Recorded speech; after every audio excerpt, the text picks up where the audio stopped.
بهاني شاكر.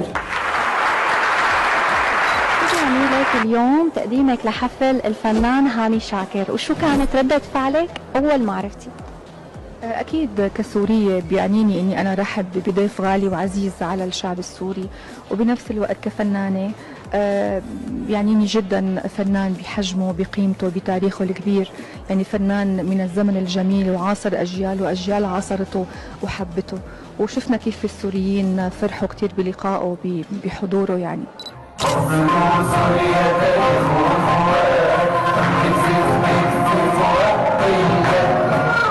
السوري